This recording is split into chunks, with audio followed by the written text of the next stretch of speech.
Oh my god, I realized I was muted. My bad. Sorry. So I was saying before, I was spending a little time behind the scenes, like trying to figure out why I seem to be trapped behind the window during the just chatting bit. But uh, apparently, I must have resized VTube Studio output sometime during the debut. So I managed to step outside the window, but I also wanted to say, like, if I felt like I was like being less responsive during the debut, I do apologize for that. But I kind of wanted to uh, kind of keep rolling, right? While I still had everything in my head, and then you saw like I was still tripped up here and there. But yeah, that's all past. So I'll be able to chat with y'all a bit more regularly now, and yeah, finally gonna start this game a little bit, right? Probably won't go for too long because we did start a little later, but I did want to make a little inroads into this because it's a game I wanted to get to for a while. A game called Inscryption. It's developed by Daniel Mullins Games, published by Devolver Digital. Like a fascinating game from the screenshots alone, right? You're just like locked in the cabinet. You're forced to play card games. It's got all that sorts of creepiness to it, right? Oh, wait for it. Okay, there we go. All right. Let's begin. Oh, I have to actually have to. I assumed I just like clicked on the screen to begin, but no, it turns out you have to click on the button itself. So let's just push play. Just push play. Ooh, logo. Yes, that is very much the Daniel Mullins games and Devolver. I like the bit of a CRT effect they got going here. Oh, I'm speaking. Oh, I thought I had to advance, but so you might have noticed the closed caption symbol on the left there. Oh, very very crunchy sounds. Press any button to start. Sure. Where's the any button? Right.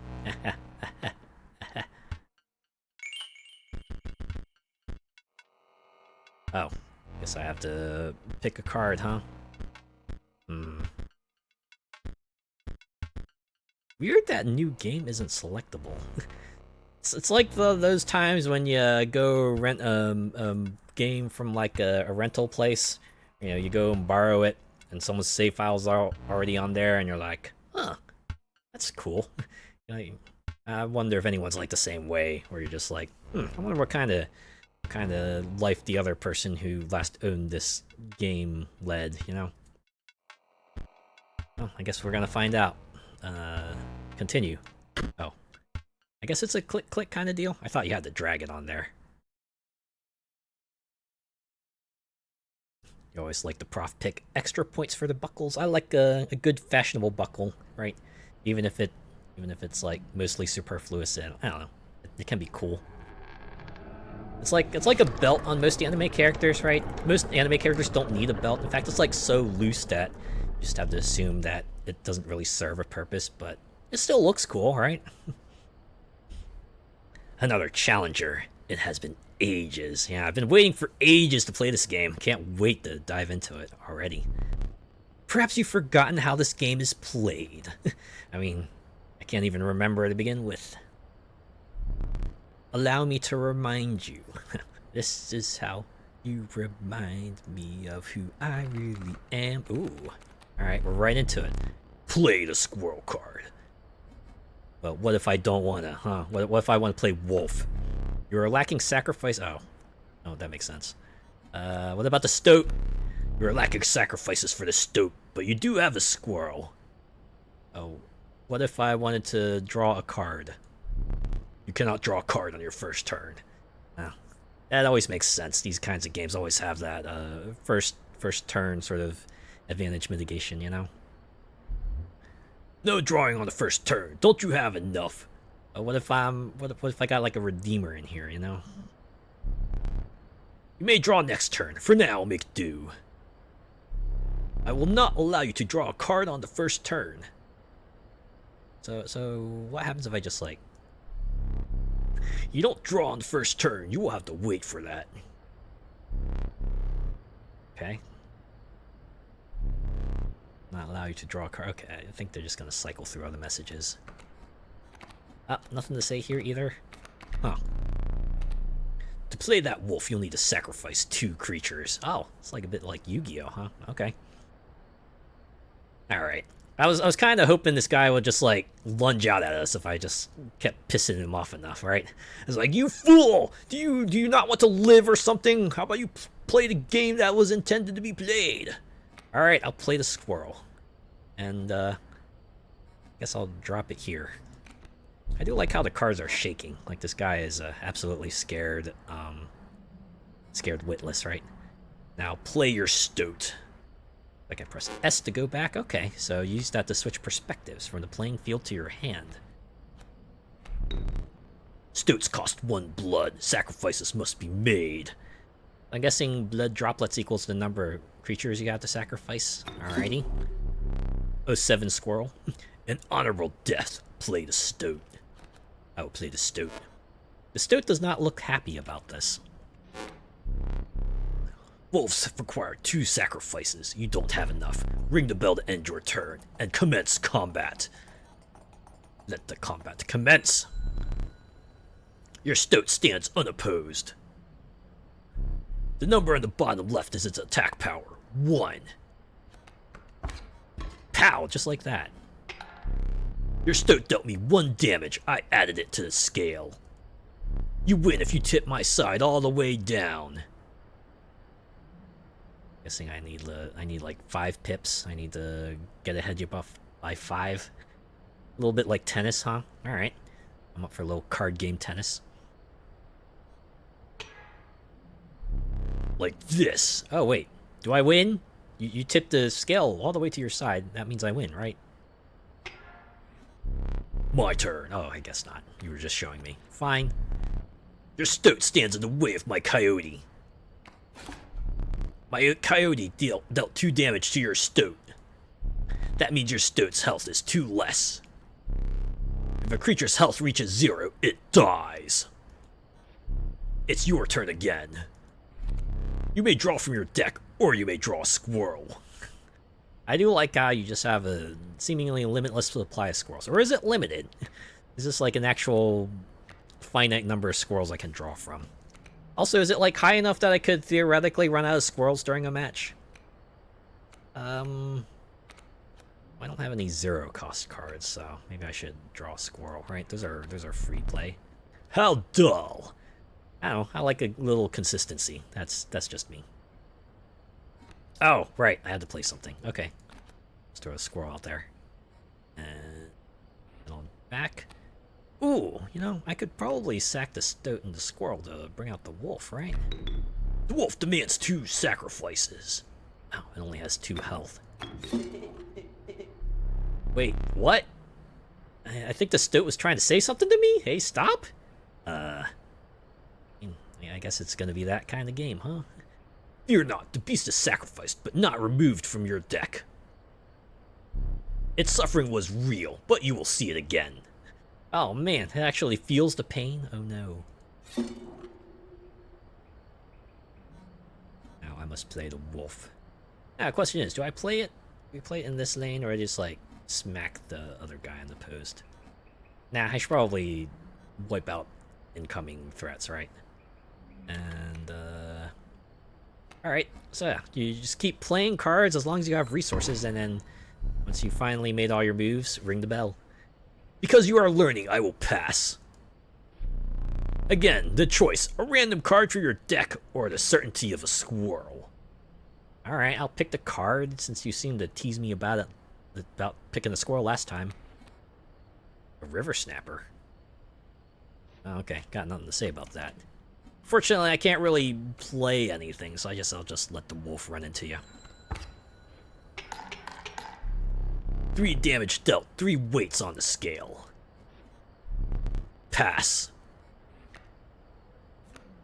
Unfortunately, it looks like attacking is automatic, so now that I already have a creature on the field, there's like no stopping this guy from being defeated. Because I'm about to go +5 on his butt.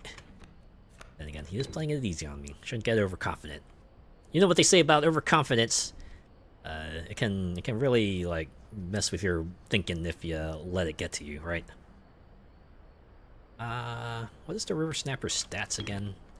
I look down on it. 1-6. Okay, so it's good at like tanking, maybe not so much at offense. I don't really have anything here I need to sack, so why don't I just ring the bell, do the 3. Oh, 2 excess, so you've won this match. Alright, so we see the dish come out. They won't all be so easy. Yeah, I mean, you did pass, so. Let me recall your story. Oh, yes. Alright. I mean, this makes sense. Deck building roguelites usually have these kinds of maps, huh? Although this one is a very, very straightforward kind of map. I'm assuming this is still the tutorial. You were lost deep in the forest. A single path revealed itself. Ooh, music too. Alright, set the mood. I dig it. Guess I have to click the spot. I'm assuming that's a card spot. 2 denizens of the forest approach you tentatively. Oh, I guess like I gotta pick one. Alright. The caustic adder. Damage from its poison bite is always lethal. Ah.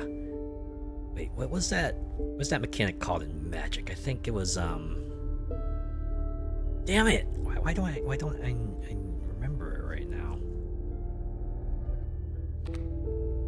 Oh, do I have to pick the other one? The undying cat. Sacrificing the poor beast does not kill it. Oh, because the cat has infinite lives? Only one may grace your paltry deck. Okay, so I can either go for like extreme offense or extreme defense. Which one do I want? A creature that I can resummon over and over to just completely face tank a big hit, or someone that will completely annihilate a large attacker? As the old saying goes, the best defense is a good offense, right? Let's pick the adder. Behold, the rule book. Oh, okay. Get an explanation of the mechanics. Touch of Death. When the card bearing this sigil damages another creature, that creature perishes. It's an instant death. Okay. Another creature joins your caravan. And so we move onwards. Some of the creatures of the forest seem willing to follow you. Oh, guess we'll check it out at the knapsack. You came across an abandoned sack. Oh no. Hopefully it doesn't have like any spoiled food in there. You found a squirrel in a bottle. Break in case of emergency. Is that like an item? Oh yeah, it is. And have a second. Ooh. Wait, what? Another useful implement. I'll allow you to tip the scales with it. I don't already like where this is going. Alright. 3 is as much as you can carry. Right. 3 items. Got it. Man. I miss Slay the Spire's potions. Let me guess. They're gonna force me into a situation where I'm totally gonna have to use those pliers, aren't they? Totally be like, yes, you will need to make some sacrifices. You were ambushed while crossing some rough terrain. You sacrificed me while I was sleeping. It was the right play. I get it. Maybe. You'll help me? Take your turn. Play along for now. You may now see my moves ahead of time. Oh, okay. You can read your intent. Alright. So you can see what you're going after. So we're gonna play a wolf cub in the one open lane. Oh, but I have a boulder blocking this path.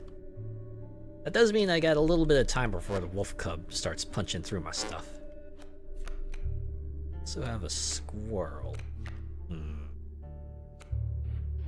I should probably play the squirrel, huh? Let's play the squirrel!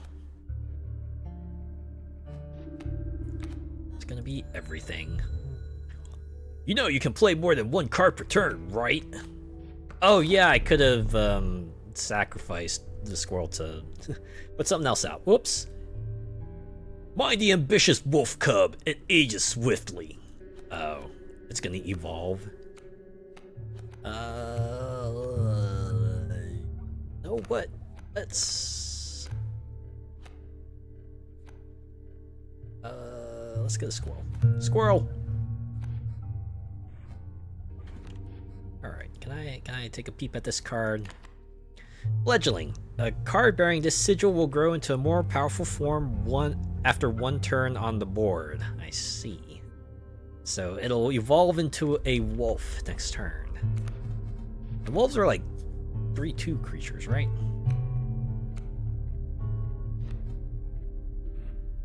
Okay, it's gonna play a bat at the other open. Ooh, and I have a river snapper in hand, so I could put this out there. And just like go kick the bat's butt. Throw this over here. That's gonna be everything.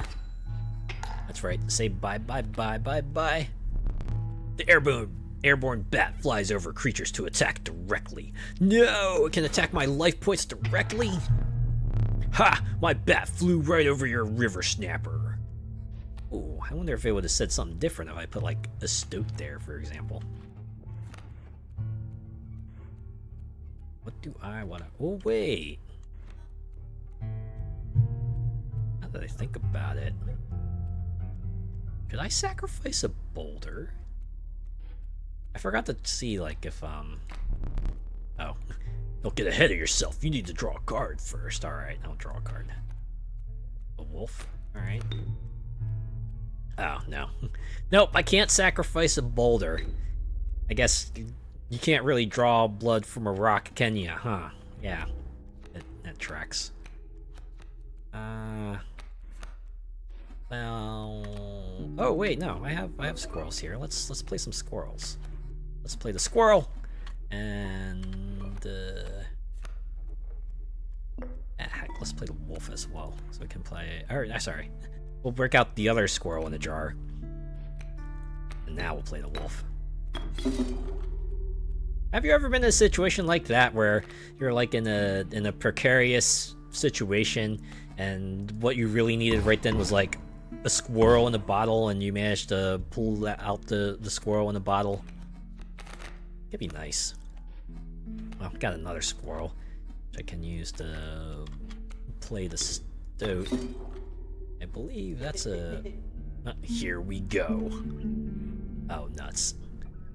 I probably shouldn't have done that. I'm sorry, stoat. I thought you had like 2 attack. Oh, I had to keep that in mind. Rip.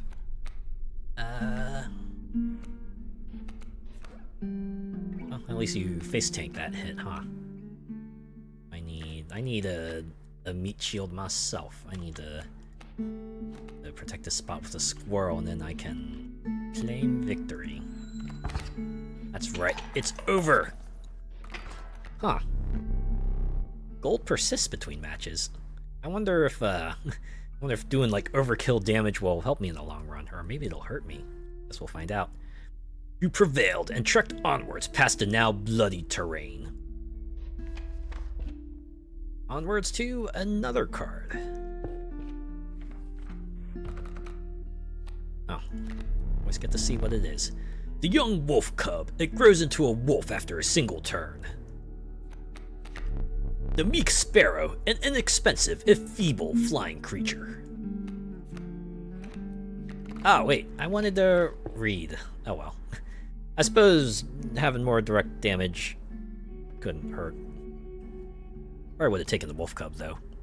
Ah well, there's always next time. You stumbled into some strange stones in the mist. You are compelled to choose a worthy sacrifice, one that will be lost forever. Oh, do I actually have to pick, or can I just like back off? No, it did say I was compelled. You know how these things are. They usually just come at you.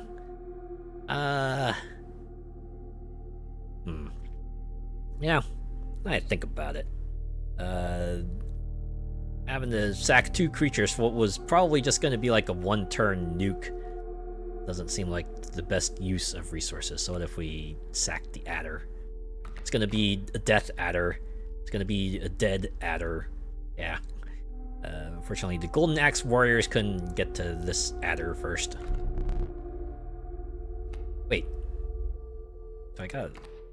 Oh, okay. I think that's to take it off, and maybe this is to activate the sacrifice. Okay. Oh, wait. I'm guessing we pick a card to enhance?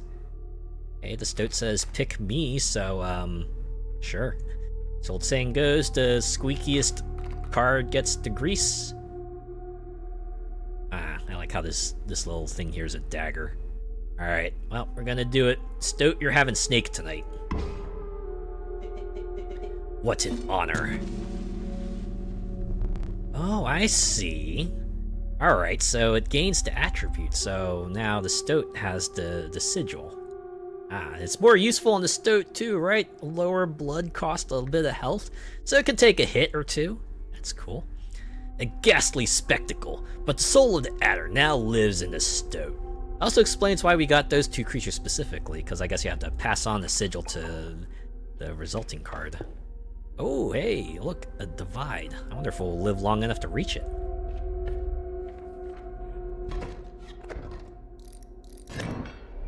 Oh, hey, wow, what a mood setter. Behold my totem. It inscribes my canine cards with the airborne sigil. What? Hey, no fair. Can I like reach over there and press that button? Can I just like smack it? Can I also like punch you in the face? That doesn't seem very fair. Now then again, you did pass in like the first battle, so I guess I can't fault you too much for it. Great, all the wolves are flying now. Don't you hate it, right? Don't you hate it when you're just like having a fine old day and then suddenly your town just gets attacked by flying wolves? Yeah, that was an awful time, but yeah, we managed to hold those guys off pretty well. Whew, certainly no easy feat, let me tell you. Alright, so we have a flying coyote and a flying bat. I guess it pretty much comes down to, well, if you can't like somehow, oh wait, does this just tell me about the sigil? Okay, I thought maybe there's like some way to turn it off, but I'm trying to see if there's like anything else I can press here, but it's just the pliers. What happens if I like never used the pliers, right? What if we just like maybe didn't do that? Always seem to be a hallmark of these sorts of games with this kind of mood, right? You're gonna have to end up sacrificing something if you wanna make it out alive. Okay. There's gonna be 2 creatures coming in this path, but I mean, so like whoever is on this path is gonna get sacked. But they both have 2 attacks. That means they're just gonna one-shot my sparrow. I put it in the empty lane. Well, the thing is, I'm gonna be eating like 4 damage if I let one of these guys get past, so probably better to not do that, you know? Better to take 2 damage than to take 4, you know? Especially since it's like you gotta be +5 to lose, then gotta be careful about that, right? My totem has granted my coyote with the power of flight. So it's not just wolves, it's like mostly canine creatures, it seems like. Oof. I bet the guy's gonna be like, hey, you still have those pliers over there, you know? You could probably buy yourself a little bit of extra time if you just...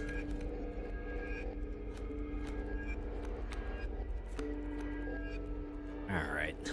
Unfortunately, I can't really do much here, right? I'm at 4. Or wait, no. I'm at 3. That means getting just 1 hit in is gonna do me in, but I have no way to stop the bat. No. I just realized they totally set us up for this, didn't they? Canister specifically set up so that...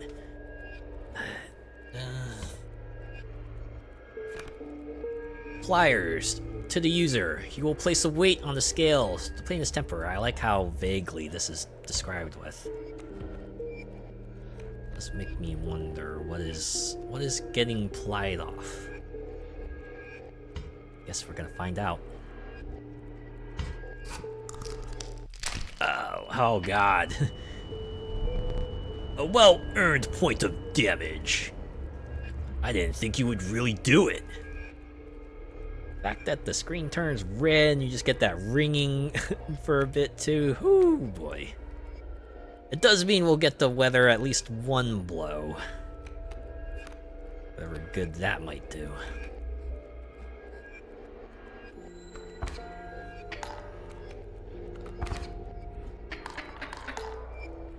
Oh no, it really didn't do any good, did it? You've lost. I wonder if there was a way to do that without getting rocked. Maybe if I put in the river snapper instead. Ah well. It was a first run. Usually don't win first runs. Using this as a learning opportunity may be the only way to mitigate my disappointment. Get up. Get up from the table. Oh, I gotta press S, R, R, okay. Yeah, whatever you say, man. Fetch me the candlestick from atop the barrel beside the door. Oh. Alright. A little bit of an exploration, so now this is the exploration tutorial. Turns out there's like a whole ass cabin to explore here. The way you maneuver around it like you're playing Etrian Odyssey or something. Okay. I like how there's just a pair of eyes staring at us. Just... Oh. I thought maybe it would do the thing where you try to step onto the new square and then you step back because there's something occupying it. Okay. You wanted me to fetch a candlestick, right? Where was that again? So is that a letter opener?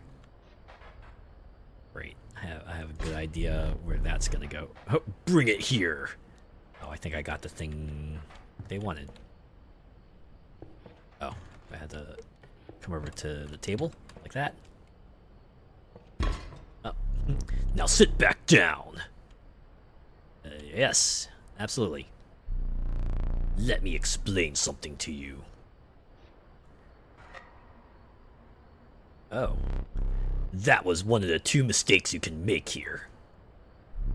If you make another, I must sacrifice you.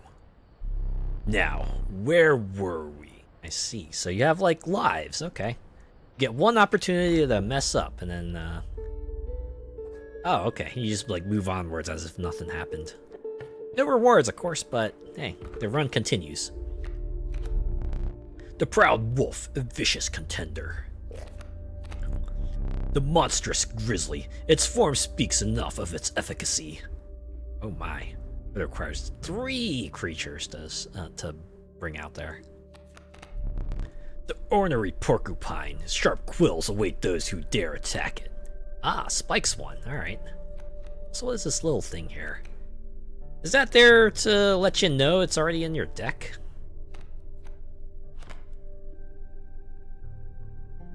Okay, yeah, once a card bearing the sigil is struck, the striker is then dealt a single damage point, which can be enough to finish it off if it has 1 HP.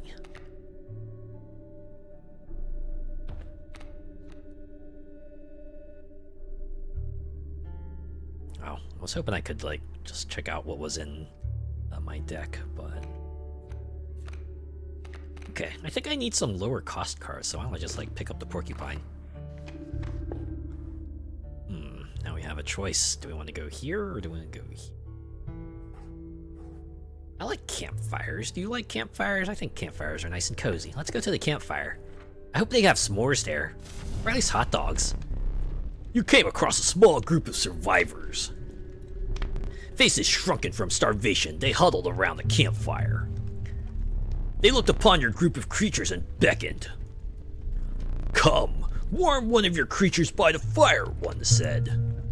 Warm it by the fire, that will enhance its power, said another. You notice one of the survivors wiping drool from their mouth. Ah. Pick a creature if you wish. Might be the last thing they ever do. Alright. I should go for the Sparrow, right? Just turns into 2 free damage instead of 1. That's like double the efficiency, right? That's it, Sparrow. Go warm yourself up. I'm sure these fellas are no one to be worried about. The fire warmed the poor Sparrow, enhancing its power. One of the survivors reached toward it. Another gnashed their teeth. Without a word, you pulled the Sparrow away from the fire and left. You just fucked right out of there. That's a skull. I don't like the look of that skull. That means it's just a battle, right? Oh, a Grand Fur. I like Grand Furs. What does that symbol mean? Mighty Leap. A card bearing this sigil will block an opposing creature bearing the airborne sigil. Ah, see, so it's reach. It's basically reach. Not like the Halo reach either. It's just like reach mechanic. What? You have to play Grizzly? This is a problem I have with computer players sometimes. They don't gotta abide by the same rules I do. What you mean they don't have to sacrifice 3 creatures to play a bear, and I do? How's that fair? Too bad I already sacked my squirrels.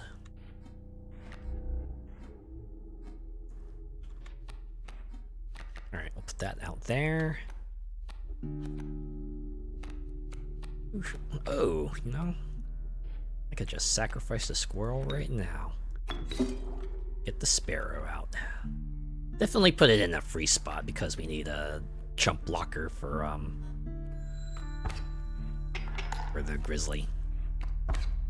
Oh god. I forgot they could attack right away.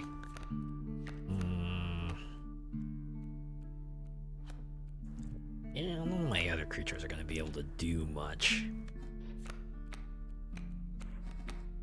So, what if we just, like, chump blocked this bear, right? Because, doesn't look the Prospector is going to be playing anything, so, yeah. Let's keep on going, right? Guess what? Let's do another squirrel.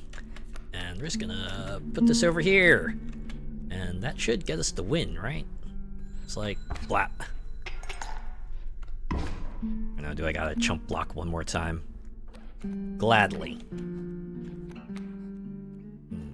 The squirrel's deck has to be infinite, right?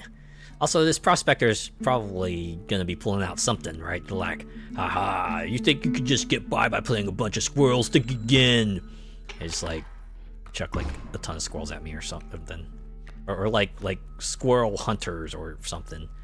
Also, is it just me or is it like the requirement? Or no. I have to go +5, right? It hit me for 4 to start. So I need to be at least 9 to win the match. Alright. Nah, I got this. Job's done.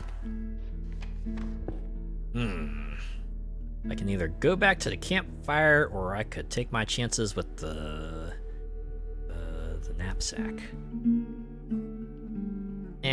The thing about like the luck-based encounters is that, well, eventually your luck's gonna run out, right?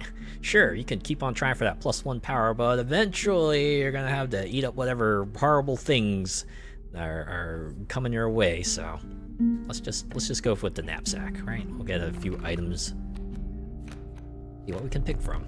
The Conniving Raven, a blight upon disguise. And another wolf. Let's go with Raven. I like Raven. I have to admit, I'm a bit more of a Starfire fan, but Raven's pretty cool too, right?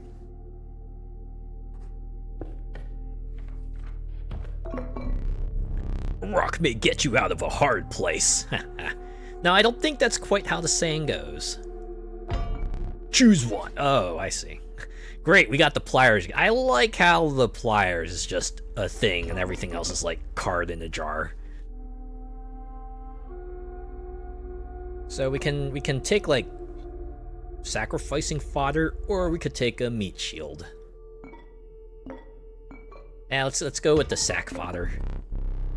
If you deem it necessary, you may cut up one of my cards with these. Oh, okay.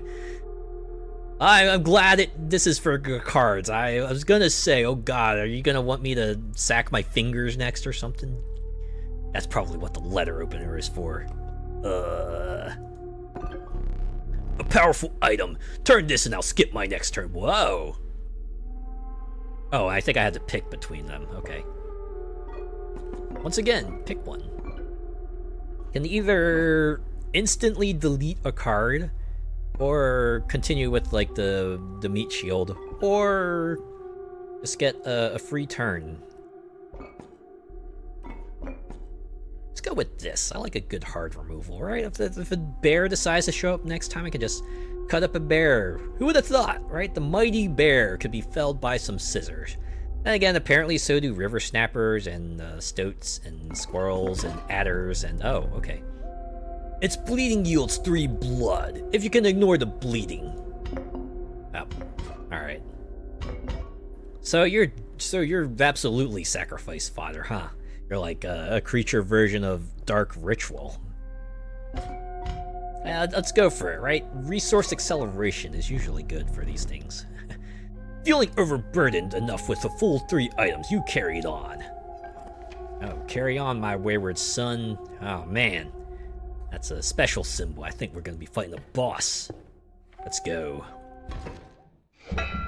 Ooh, setting the mood and everything, too. Wow, look at all these decorations. I like it. The trees seem to close in around you as a chill mist descended. Ooh, oh no. Y'all feel that draft? I feel that draft.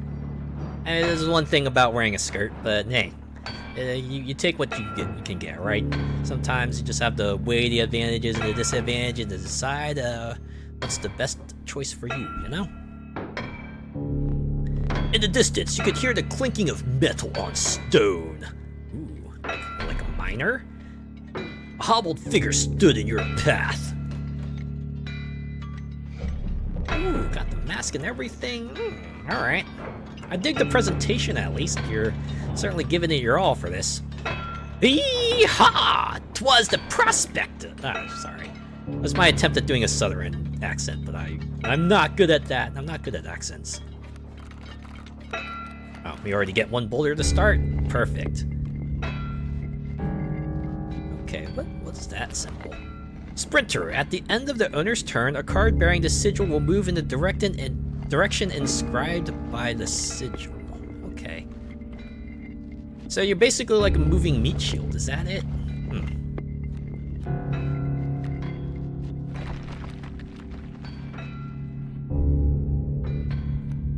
I could unleash some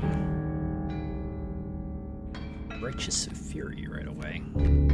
Just play the squirrel, sack the squirrel, throw out the porcupine. Yeah, let's do that. Right.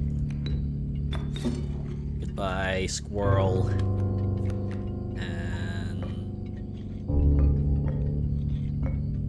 yeah, I'm gonna wait. Packmill can't move right. A thorny rebuke. Porcupine did its job. 2 for 1. Got a hit and a creature dead. Alright.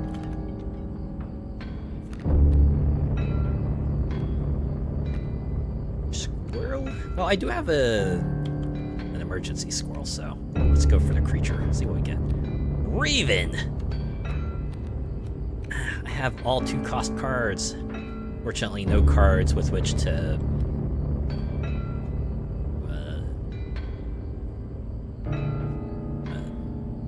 do sacrifice, unless I were to play a squirrel, right? And I play black goat, right? Just to sacrifice that. Remember, I do get 3, so. Maybe I want to wait, you know? Wait, and then I can draw a squirrel, and then I can play 2 creatures from my hand, right? Since, we're not gonna do anything at the moment.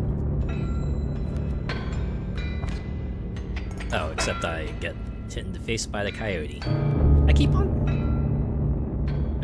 forgetting. Every creature pretty much has haste. They will attack the turn you played it. Alright, well. I know what I'm doing. Oh, now that I think about it. Does excess blood carry over?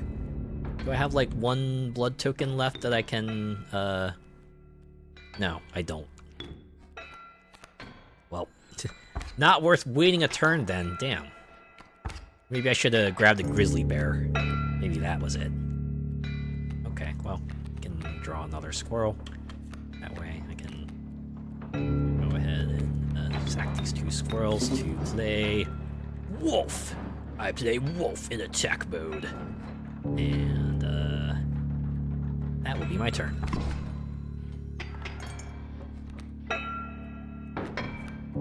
Alright. Oh, I see. I can't play another wolf unless I want to sacrifice one of the creatures I already possess. Let's see, there's a coyote there. Oh, I'll probably... Oh, wait! I have the scissors! I forgot I have the scissors. I could just use that to delete the pack mule. And then the wolf could just charge through and... Do I need it? How many weights are we talking here? Where's it at? Yeah, okay, no. The Raven's hit alone won't get me to victory, but... If I were to just delete the pack mule... Oh, it's what I always say. Might as well... Oh, wait. Oh. Huh? Okay, I guess I can't cut the pack mule. I'm guessing that's what that thing is under it. Alright, fine. It is an actual obstacle that I have to deal with.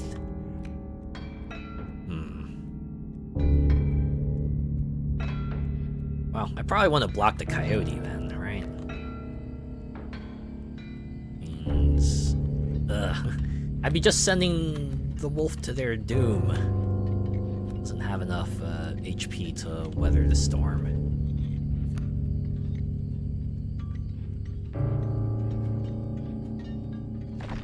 Getting hit would put me at -1, which wouldn't be the worst.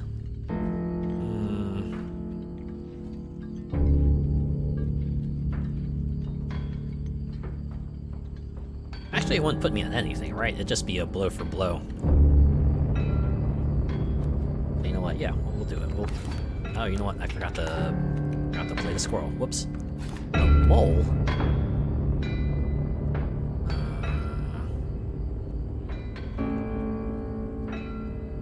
Also, I didn't realize the Raven would take the coyote's hit. I thought. I guess my mind was just like assuming the airborne worked like Light and Magic the Gathering, but no. The enemies without flying can attack enemies with flying. It's just that enemies with flying will always attack the opponent directly. That's the thing. They will not attack a creature in front of them, for better or worse. That being said, the Raven is about to die, so... I might as well just play a squirrel, sack it, and then have herself a healthy wolf to play, right? Seems like the play here. I can also kill the coyote. So I don't think they do trades, right? It's just they attack. I hope you didn't think it would be that easy. I guess it makes sense. You do seem like a boss battle. So now I gotta bring you back down to 5 again. There's gold in them cards, oh no. Wait! Not my wolves, you asshole! Gold! I've struck gold! So this is what happens when I get a hole filled thing, huh? I can't do anything with it.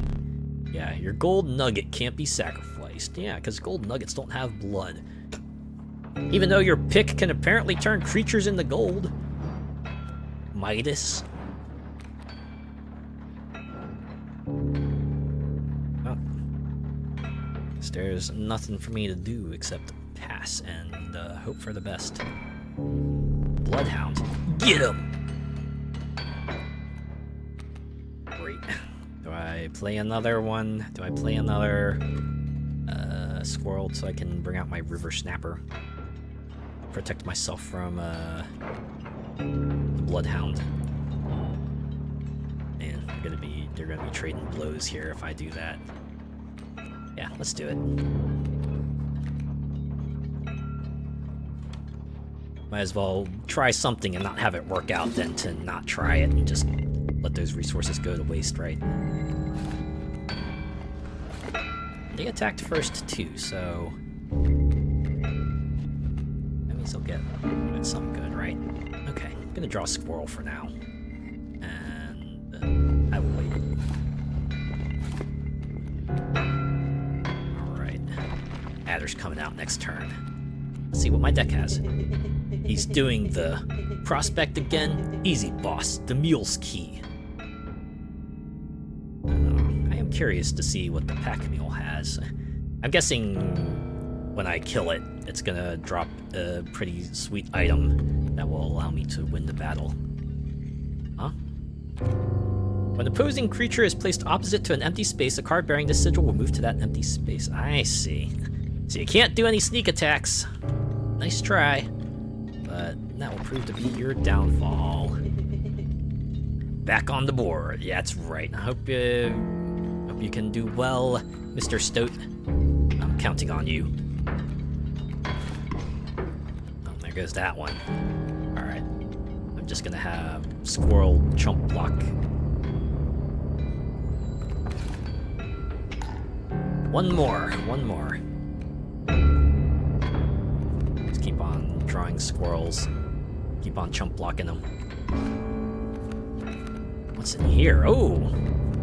Squirrel! Dagnabbit! My mule! Got a bunch of cards, alright. Ha! Your squirrel supply is finite. I happen to have a few of them now. I think I'll be able to win this turn anyway, regardless. Oh! Just realized I can bring out the cat to chump block the adder, because the cat has many lives. Yeah!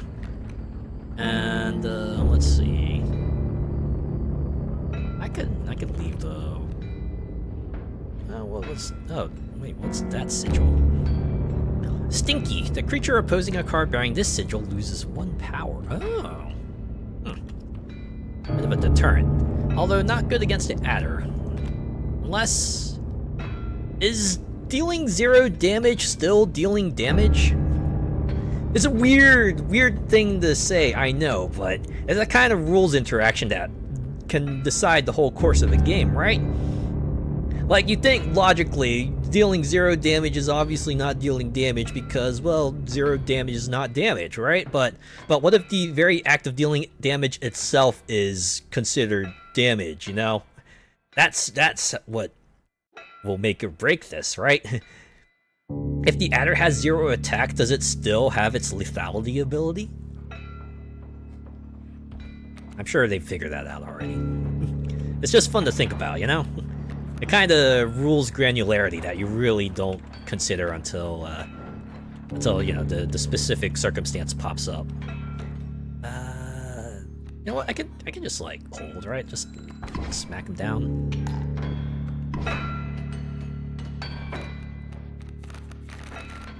Thought the cat would keep coming back, but oh, I guess we could try that now, right? Squirrel, skunk, and then we'll see if the adder kills it or not. If it does, then we'll know how that specific wording plays out, right? I guess we won't figure it out because the prospector will not have another turn. Oh, back to normal. Well, as normal as it can get. Allow me to light your candles once more. I won't be killing you quite yet. Ah, health refill. I like it. So once again, we get room for 1 error. You're the first in a while to overcome a boss. As a reward, you are granted an opportunity to select a rare card. A rare card. Choose carefully.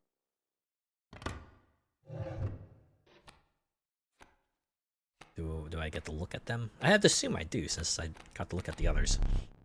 Poor abandoned child. It does not die when sacrificed, but do you have the heart to try? Wait, is that what that means? Oh, okay. So it's not what I get. See, this is why you should read the rules text, right? Because sometimes the things don't work the way you think it does. You gotta read it and make sure it does. I thought the many lives was like some sort of shield, but no, it turns out it just makes it infinite sacrifice fodder. Whoops! What's the other ones? The unsurprising Gek. Perhaps you can find a use for it. I hear there's might be some vaults who have use for a Gek. Oh, not that kind of Gek. This level of brutish strength needs no explanation. Wow, 7/7, but it requires you to have a full board, and it requires you to sacrifice it. It's well, like that one card in Hearthstone, was it? Right, the one that like sacrifices your entire board and everything in your hand, but as a trade-off, you get like this really massive body. But you better pray to God that it'll be the thing you need to win the game, because well, you're not going to get much else unless you top deck something amazing.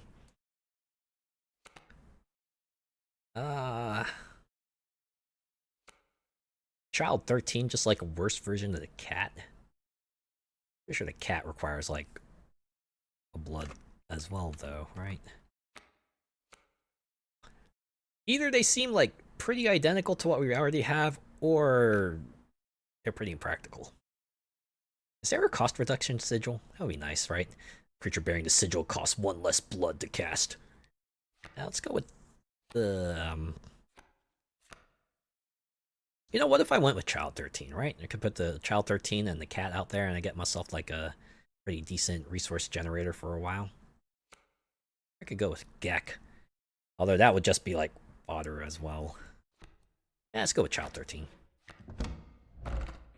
Onwards. With the sound of the prospector's pickaxe still ringing in your ears, you carried onwards.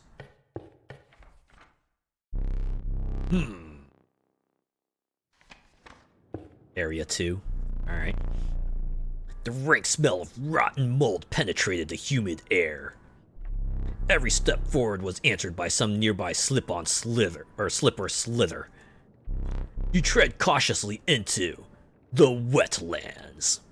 Cue musical cue here.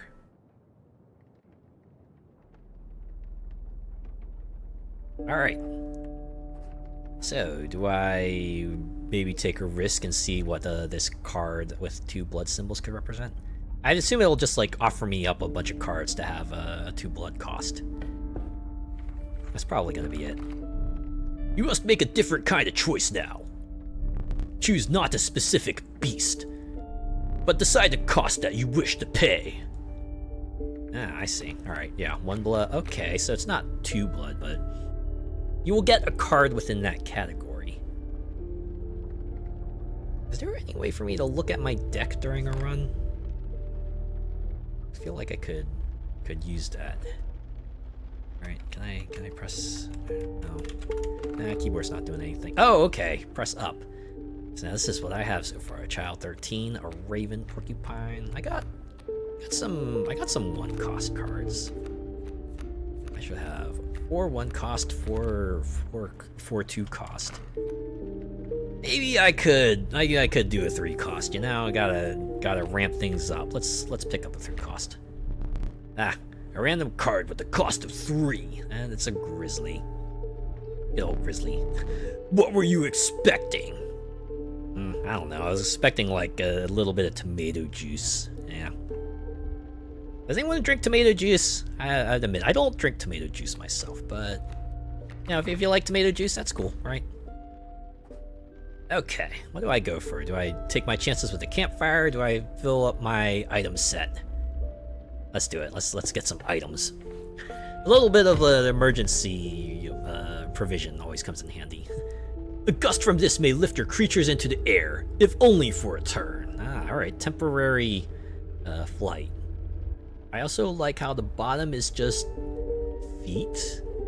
Also, is it just me or are those feet bending? Perfect. Ah, yes, scissors. I know that well. Oh, right. I still have that other pair of scissors. Ah, right.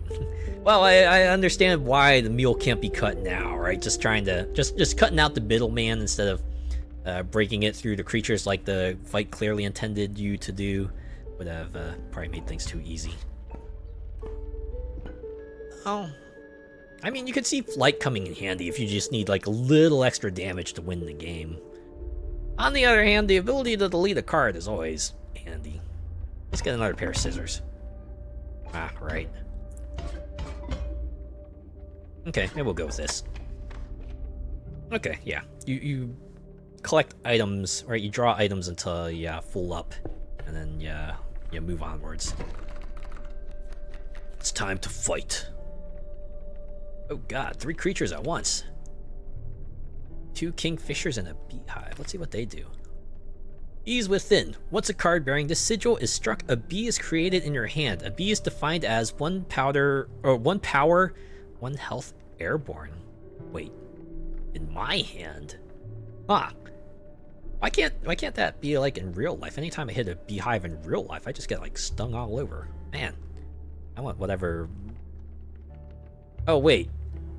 Or did they mean a card appears in their hand, right? The card doesn't appear in my hand. It's just that the opponent gets a bee in their hand. But still, they get a friendly bee. I don't know.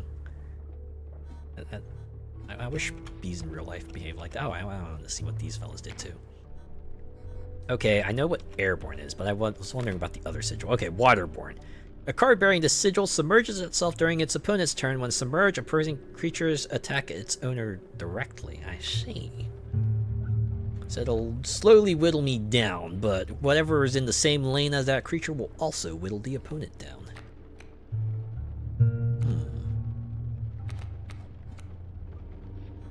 So if I do nothing now, I'm gonna be eating like... What the?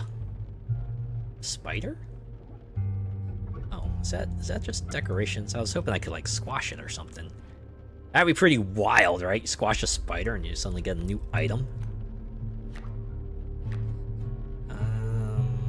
Okay. I could put it in the beehive lane. I could just like have a perpetual blood generating machine. So why don't we do that? Like a squirrel there. Oh, sack that. You'll have child 13 out there. Now we wait. We'll eat 2, but that's fine. We still got 3.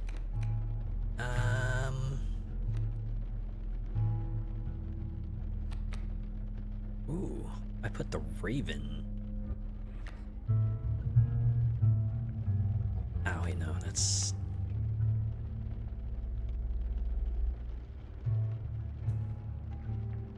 I do wonder how I wonder if they'll like eventually introduce a card that allows me to take on waterborne creatures. It's always a thing with these games, right? They introduce a mechanic and they introduce some ways for you to kind of counter that mechanic and, you know, rinse repeat till you reach the final boss, win the game or something. Okay, Raven will survive a few turns if I put it there, but maybe I don't wanna. Maybe I wanna just put it in the free lane. Sacrifice those 2. Child 13. Oh! What's flying? Okay, so this card has a hidden property. It evolves as it continues getting sacrificed. I wonder if the cat does the same thing. Alright. Now we're at, I believe +1? Okay. I can play the wolf. Right. And that there. Back to squirrel and child 13 again. Oh, it switches modes. Okay, so that's what it is. You sacrifice it once and it becomes like super cool flying 2 attack form. Sacrifice it again and it goes to sleep. But hey, you still get the resources out of it, so there's that. We did it! Moving on. Let's see what we have here. The watchful bullfrog. It leaps in the way of attacking flyers. Oh, that what that is. Mighty. Oh, yeah, yeah. Blocks. Okay, so yeah. It can defend against airborne. The inviolable beehive. When it is attacked, you will draw a bee. Not the bees. The nascent fawn. It quickly grows into an elk. Ooh. What does an elk do? Okay, so it evolves and then also moves to the right. Ooh.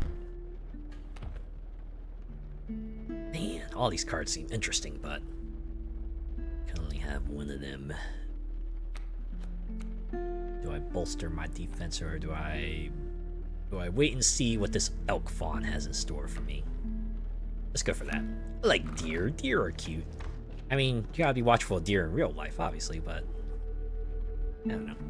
I wouldn't mind having like a deer plush, for example. What was this one again? I think this was like the sacrificing altar, right? I make for a good deck color as well. Is there anything here I wouldn't mind giving to another thing? Maybe I offered up like the porcupine's ability to like say the snapper or the wolf even.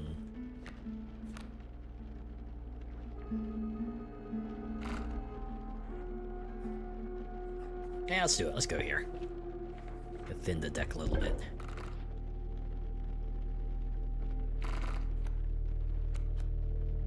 Alright, who's getting offered up? It's gonna be Porcupine. I gotta pick someone to get it. Oh, I'm glad they gave me all the choices. Alright, River Snapper, you get the spikes. I also get one fewer card in my deck, so it works out, right? Win-win. Except for the Porcupine. Enemy time. Uh-oh. There's a bear trap on the head. Wonder what that will entail.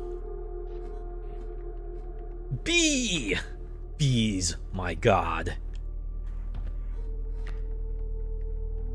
Must have child 13. And a squirrel. Do I always start with a squirrel? Seems like it. Well, okay. If we put child 13 in front of this stump, that means it will occasionally be able to fly over the stump and smack the opponent with impunity. Oh, we're gonna be eating 2, but it's okay. We still can take another 3 before it's all over.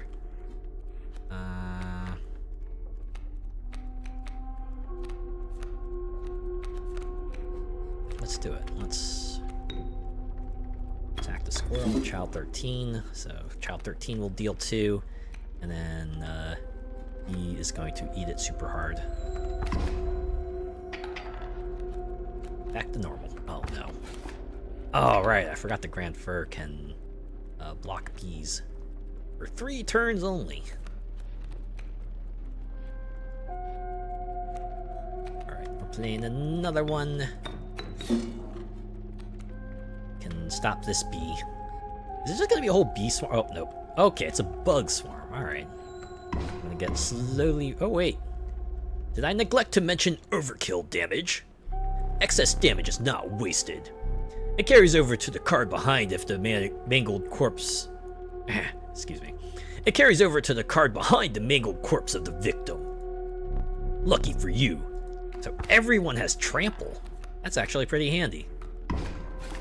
Oh, I see. Okay, Mantis split attacks. All right. Well, okay. So Mantis is gonna eat it super hard next turn. Let's draw a card. See what we get. Right, so we know what to work for. Fortunately, can't do much with what I have for now, so we'll just ring the bell. He smacks me. Where are we at?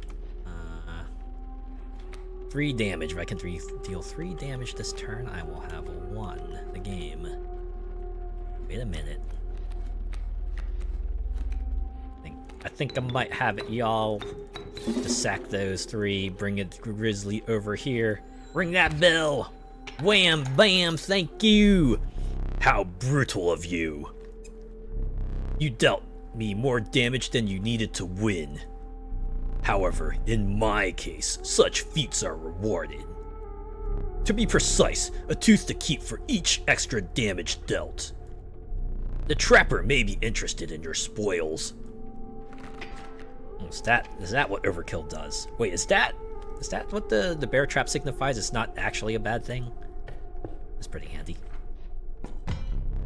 You were stopped along the way by a trapper looking to liquidate his pelts. Ew. Wait, nah, you should probably turn that into clothing instead. It'll probably do you a lot more use that way.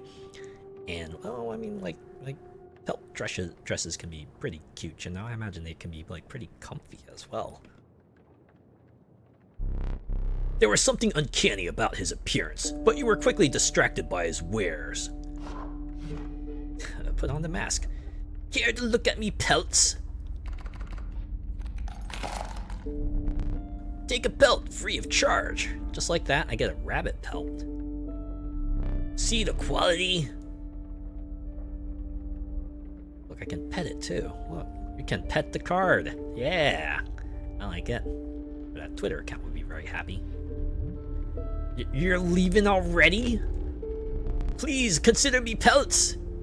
Oh. Okay, so I guess I can bulk buy. All right. I like how the nuggets lift up, or the teeth, I guess. Fortunately, I don't got enough to pick up the golden pelt, but I can get a wolf pelt. Oh, and another rabbit pelt, sure. Alright, I'm sure this will all come in handy. We're taking this pile. Thanks for your business! The man assured you of the value of the pelts. They appear to be useless in a fight. But he mentioned that the trader further down the path would reward you for them. All I have to do is survive the next few encounters. I do like that, right? The way that interface slightly plays out different, so they do put in like one safety net. Click the pile, and then they're like, alright, you get one chance, right? Let you know right now. You select the pile, it's gonna be the end right there and then, but you can go back, get some more pelts this time. We'll let you go this time. I go to the fire since I maxed out on items. Hey, I know you. A group of starving survivors stood around the dying campfire. There's room for a creature around the fire, one said. The warmth will enhance its power, said another. One of the survivors said nothing at all, but could not stop licking their lips. Bear. Is there someone I want to take a risk with? Huh. Now that I think about it, dude, does the outcome change depending on, oh, wow. Oh, God. Oh, Stoat is not having this. It's like, no way. I can't believe you're letting us near this dangerous group of people. I also like how whoever got, like, a sacrifice sigil has their eyes glowing. I think that's, like, pretty amusing. Oh. What do I go for? Do I take the risk?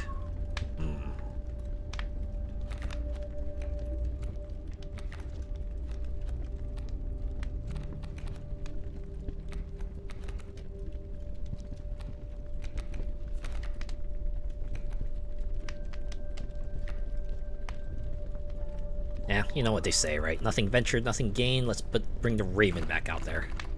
3-3! The power of the Raven was enhanced by the warmth. As one of the survivors began pulling a knife from their pocket, you withdrew. Alright, 2 for 2. Surely our luck won't keep on going like that, right? Alright, well, it's time to battle again. Alright. What are you bringing out here?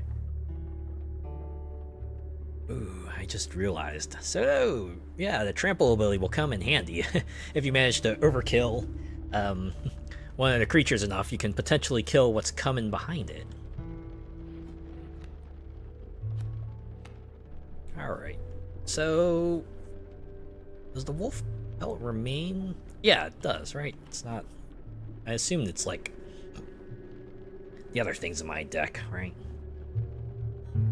It's not like a one and done object. Okay. Sparrow should be able to weather... Oh wait, no, it won't weather a hit. Fall to the coyote. I think I'm gonna put it in the third lane. Oh, wait. Oh, wait. I'm guessing pelts don't have blood. I think about it. Does the red heart mean they can be used as a blood sacrifice, and the black heart means they can't be used as a blood sacrifice? That honestly make a lot of sense. I do like that sort of visual intuition. I should bring out the wolf pelt to chump block one of these creatures. Can either hold off the kingfisher for 2 turns or hold off the coyote for 1 turn. Either eat like a lot of damage now or eat a lot of damage over time. Well, logic says I should probably stave off the more immediate threat, right? Put that out there. Let's see. Oh, wait, no, it's because I can sacrifice a sparrow. Yeah. No, we're ending that. We're ending it for now. We'll let wolf pelt chump block that. Okay. I could draw a card. Elk fawn. Problem is, it's not going to survive at all. It's a thing. Maybe I should just draw a card. Or I believe I still have some scissors. Could use some scissors. Can I use the scissors? Oh, right. Draw a card first. Okay. Always draw a card before anything else. You gotta do the draw step. Right.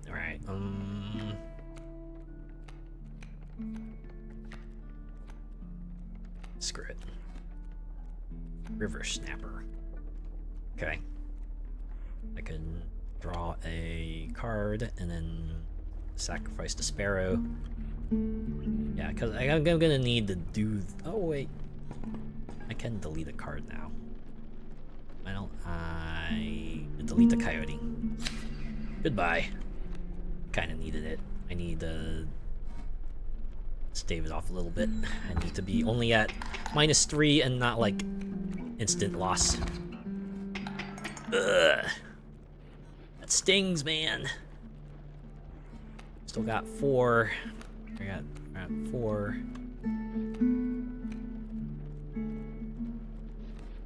Right. No, we're at -1. Essentially. Should I go ahead with this plan? Knowing they got like 4 1/1s.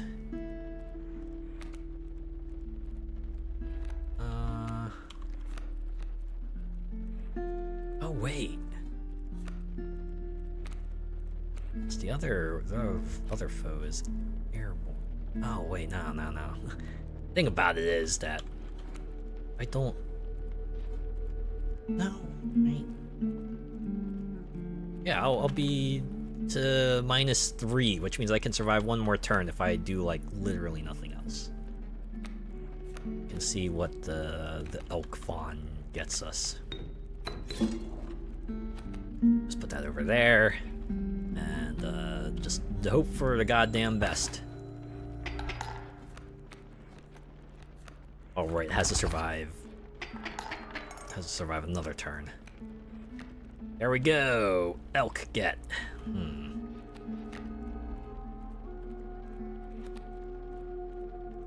I think I need to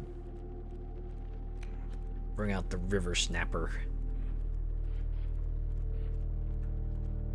Let's see. Assuming if there's a creature in the queue that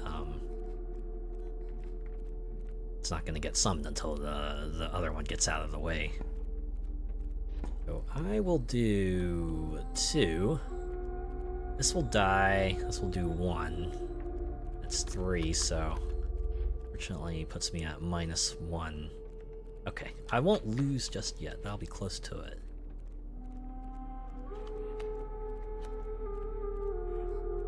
It's gonna be the only way to...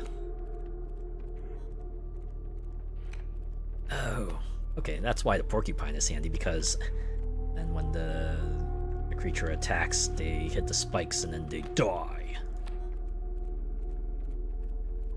Sacrifice 2 damage now, for a little bit of extra damage later. And the ability to stave off whatever other waterborne creatures may pop up. Says it stands. These 2 waterborne creatures are just gonna cancel out whatever the sparrow throws at me.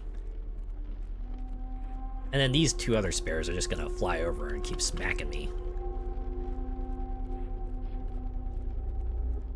Which actually probably means I like that.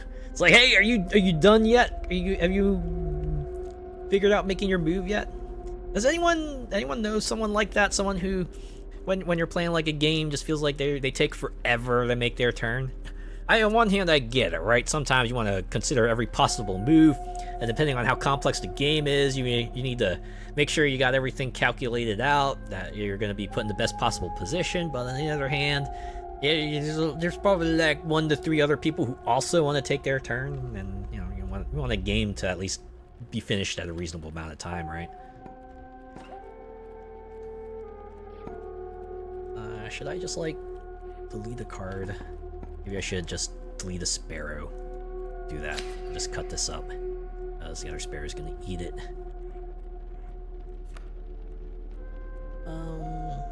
Actually, I forgot. I can sack these 2. Out the snapper, and that's gonna have to be it.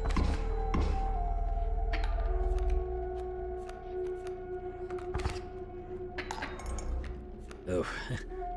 Once again, we are on the verge of defeat. Also, I didn't realize that they leap right over my creature. Maybe I should have been paying attention to the book. I knew they would hide during their turn, but I didn't realize that would also give them just a...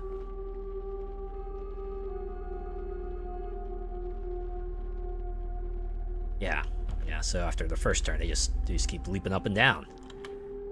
There has to be a specific counter to that, right? It can't just be, leap up and completely wreck house, right? Actually, I should wait to play the squirrel. That being said, it's a kind of a trade for... Oh, I see. Kingfisher has flying. That makes a lot of sense. I should have put the river snapper in the other lane. Also, why did I draw a squirrel? What the fuck, me? Okay. GG, actually. Because of my stupid, boneheaded decision. Alright, no, we're trading 3 for 3 for now, but I need to block rabbit pelt. Oh, I can at least use it to chump block, right?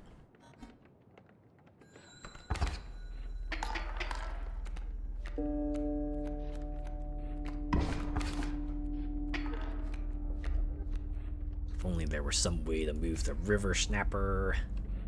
Well, at least we got this. We can lay that one. So I mean, the sparrow is not going to be able to come out because it's just going to be perpetually blocked by the kingfisher. Oh, hey, we did it. Cool. It only took sacrificing 2 scissors. All right. Which way to go? Let's go this way. Maybe we can find ourselves a good sigil to sack to put on a better card. All right. Do I take my chances? I know the One Blood pool has the Adder card. Also has like the Infinite Lives sigil. But then again, there's always the chance that we might not pull a card with a sigil, right? That's the thing.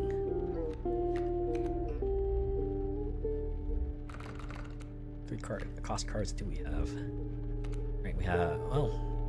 Wait, was the porcupine one? I believe it was.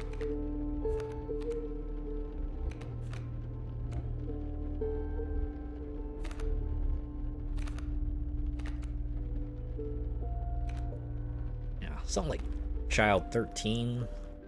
No, Child 13 with an instant death would be pointless. Yeah, I don't know if instant death would be too useful with all the remaining fellas on the board. Let's go with 2. Oh, we just got a plain old wolf. Vanilla wolf.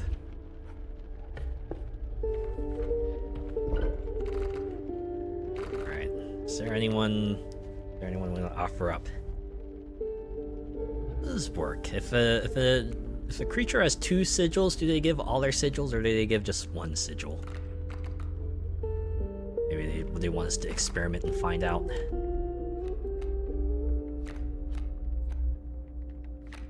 I'm half tempted to sacrifice one of these creatures and just give flying to like a wolf or something.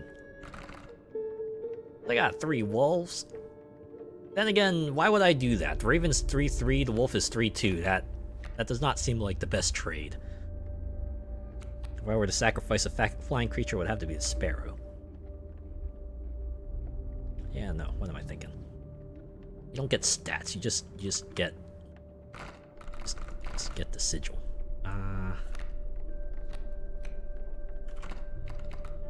What's my deck list? Can I? Guess I don't get the look.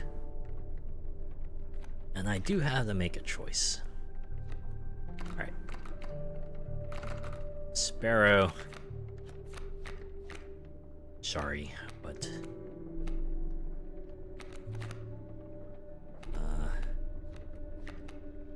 yeah, we're gonna give it to a creature that has 1 more attack. Also, I could use to cull the deck a little bit. Well, here we are. I'm assuming that's the next boss. Hey, what? My boss battles are high-stakes tests of your aptitude. With one flame, you will either overcome them or die. Fear not, I will let you keep the smoke. Wow, thanks. Oh, wait. Literally keep the smoke, okay. A foul smell invaded your nostrils and caused your throat to seize. A hulking man sat by a brackish pond with his feet submerged in the dark water. He pulled a hook from a pile of rotting fish and rose to his feet. I am the angler. Go fish.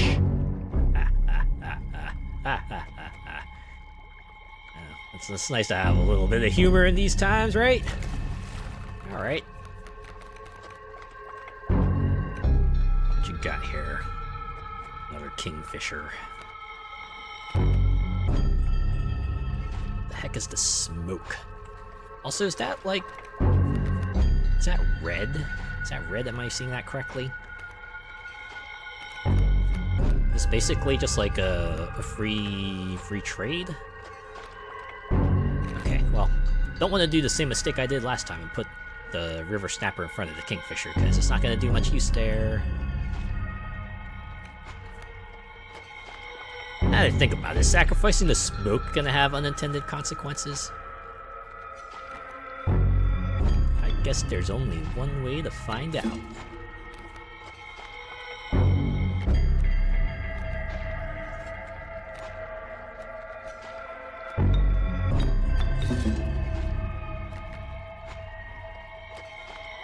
Here we go. Of course, that was just round 1. What?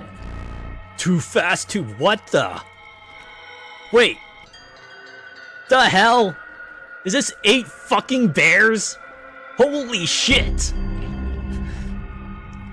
Well, I guess I wasn't supposed to make it here. See, even that little thing freaked me out. The little slight error thing in the red text. Okay.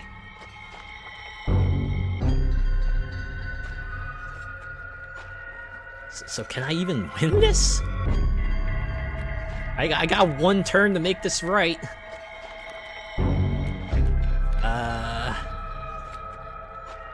The only thing I can think to do is draw a squirrel, send out my river snapper, and GG?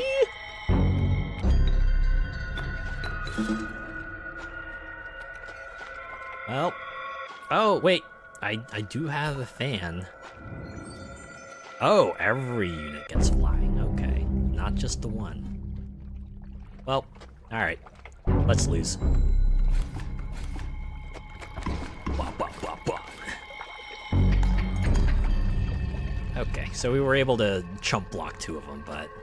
Next turn it's like actually curtains. Huh. So if I'd saved my scissors... Well, I wouldn't have done much, right? Cause, yeah, they got like 8 bears. 8 fucking bears!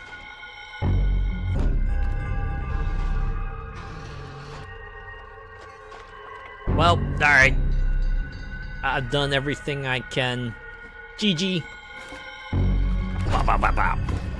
Ow! Rub it in, why don't you? Huh. Go fish. Ah! It's fine. I wasn't actually scared by that. I was just playing it up for the stream. God. Are they dragging me to somewhere? You aren't dead yet. This isn't purgatory. Though you may think of it that way. Before you expire, I must ask you a favor. I would like a memento. What kind of sick freak are you? Your very own death card. Oh, fuck. Well, that's just morbid. Now, I'm pretty sure this is how Yu-Gi-Oh! Begins, right? Well, Yu-Gi-Oh! Duel Monsters, right? Because Yu-Gi-Oh! Actually begins before Duel Monsters. This is how, like, Duel Monsters became so popular, kind of overtook the manga. Yeah, Yu-Gi-Oh! Used to be a lot darker at the start. I remember reading the early chapters. Were interesting. That one game with the stack of bills and the knife. Ooh. It's quite plain at the moment, isn't it? We will work together to amend that. I want this to be the perfect memento of you. Here are some cards from your mediocre deck. Would you say it's like a fourth-rate deck? And would you call me a fourth-rate duelist, maybe? Or, sorry, a third-rate duelist? On the other hand, would a third-rate duelist reach the second boss on the first try and piss you off so much that you had to throw 8 fucking bears at me? Although, I still have to remember, you did pass in the first battle, so, shrug. We can put them to good use. Please, choose a card to draw the cost from. Well, I gotta go with the low cost, right? We'll do 1 blood. Too bad there's no free blood. A cost of 1 blood from the Child 13. And another. This time I will use its power and health. The numbers. Gee, what do I want? Do I want to give it like 1 health, 0 attack? 1 health, 0 attack? Or 4 health, 6 attack? Or, sorry, 6 health, 4 attack? I don't know, y'all. This is a pretty tough decision. Do I want to give it like the absolute busted stats, or do I want to give it like absolutely nothing? Really, really tough. I'm gonna pick the Grizzly. 4 power and 6 health from the Grizzly. Now choose a card from which we will extract the sigils. Wait a sec. What does a bear evolve into? Does it evolve into like an elder bear? Does it evolve into just like a fucking bear? 8 fucking bears in 1 card, maybe?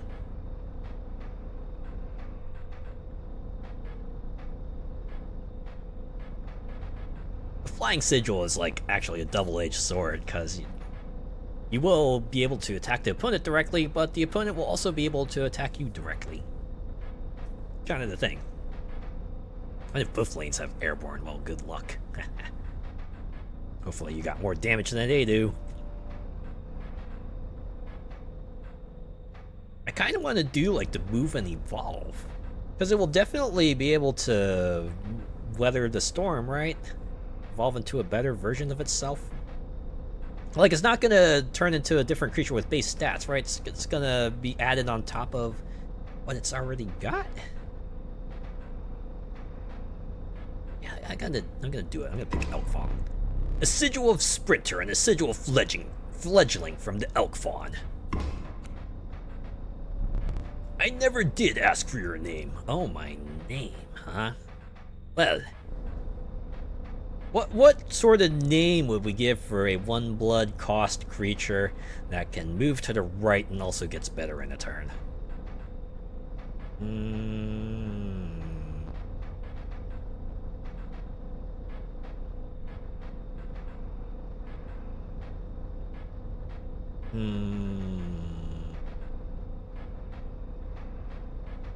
Does anyone have any suggestions? Get my brain here. Fortunately, I feel like I'm running on fumes. So this might be a challenge.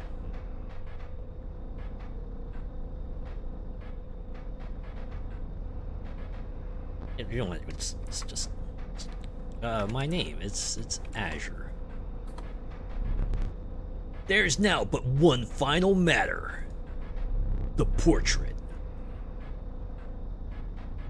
Say, oh, are you ready? I thought they were gonna say cheese. You do not need to smile. I mean, I wasn't planning on it anyway. This seems like a pretty bad way to go. Now I'm wishing you did say cheese, but is that like maybe too cheesy of a statement for you? Good lord, that sound too. Here we go again. On our own, going down the only road we've ever known. Like a drifter, I was born to walk alone. But I've made up my mind. I won't waste any more of your time. 'Cause here I go again. Here I go again. Another challenger. Perhaps it is time. Perhaps you can understand bones. Really? Sure. Is that another resource? The resourceful opossum costs 2 bones. You gain a bone when one of your creatures perishes, for any reason. Wait, including sacrifices? Oh, okay. Can I what? Yeah, save 56 seconds ago. Alright, we'll get through this battle. So, if I were to say... Well, let's see what's coming up. A Rattler. Re-attack 1 health. Okay. So, probably kill anything it touches, but if we manage to strike first, well, you're good to go. Probably means we don't want to put Stoat in front of it, right? Just sack that skull. Yep, there's our bone token. From the death of your creature, you've gained a bone. You will not lose this until it is spent, or the battle ends. I see. So blood is like your alive creature's cost, and bone is like your kind of your stockable resource cost. Ah, all right. A little extra wrinkle for us here. Well, I have nothing else to play. Oh right, it's a 1 for 3. Ah, at -2 now.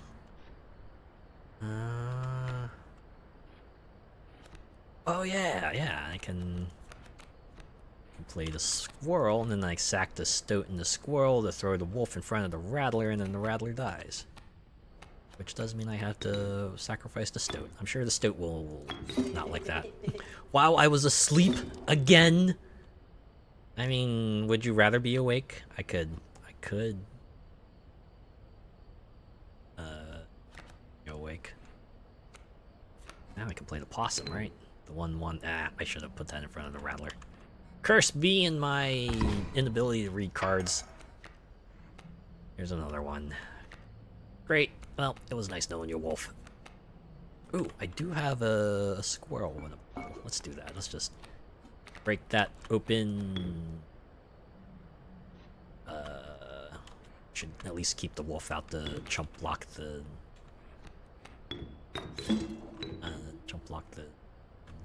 the rattler. All right, we're gonna get +2 this round, or +4. Okay.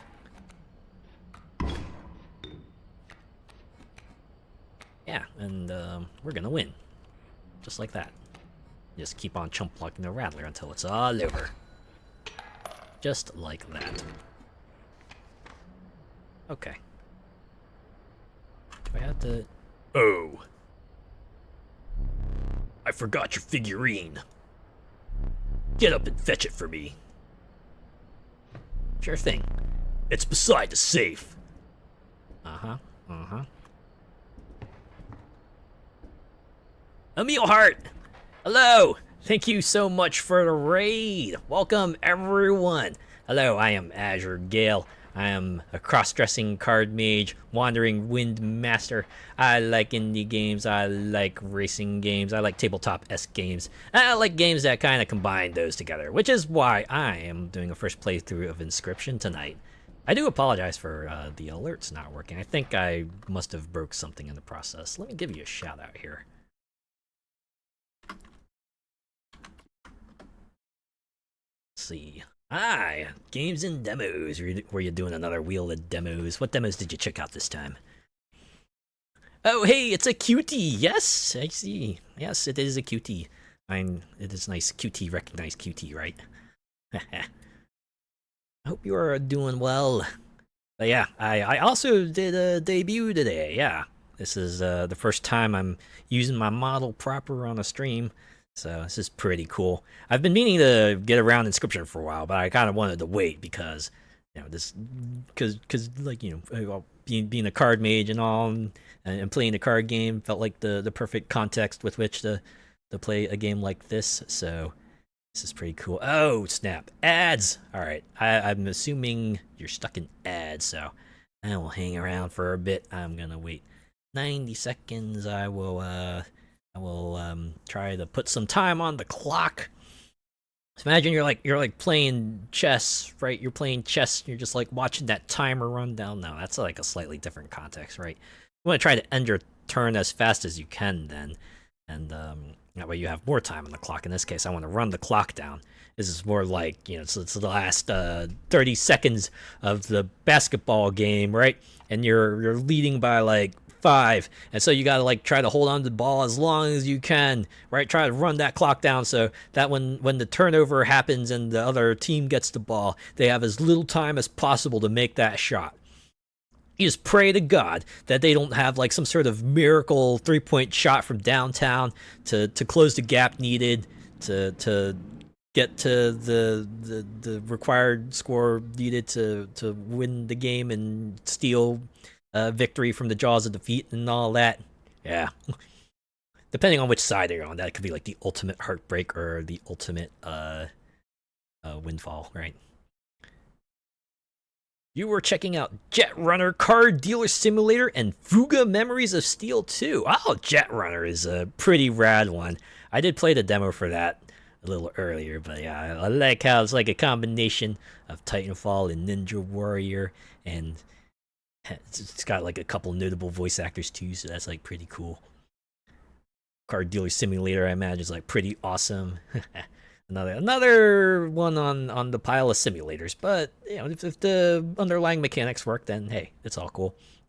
I've heard good things about the Fuga series as well. I've heard it's also like very sad, so that is a series, a game I do want to get into later, but probably like one of those things I have to be in the right mood for. You saw it as Mirror's Edge. Oh, I can also see that. Yeah, Mirror's Edge is like very much a parkouring kind of game. Yeah, no, that absolutely makes sense, right? And it's probably more fitting too because they both involve parkour. I mean, sure, Titanfall involves parkour too, but you're more like a super soldier in that context. Like Jet Runner and Mirror's Edge are just people. I get it. Well, in any case, I hope you had fun with those demos.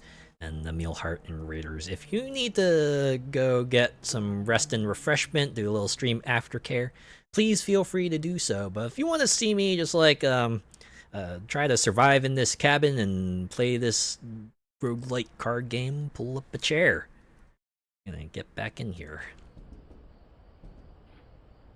Let's see, you said the figurine was by the vault, right? I assume it's just clicky. Right, just grab one of these. Okay. Can I explore the rest of this vault? Or this cabin? Can I just like say, yeah, click into here? This looks like a puzzle waiting to be completed. It's like insert some cards in there and stuff will happen. And this safe has a combination that I do not have. This cabinet requires a key I do not have. Could probably snatch this letter opener. Or apparently no, I can't. Alright. I imagine it would do real nice for cutting that string there.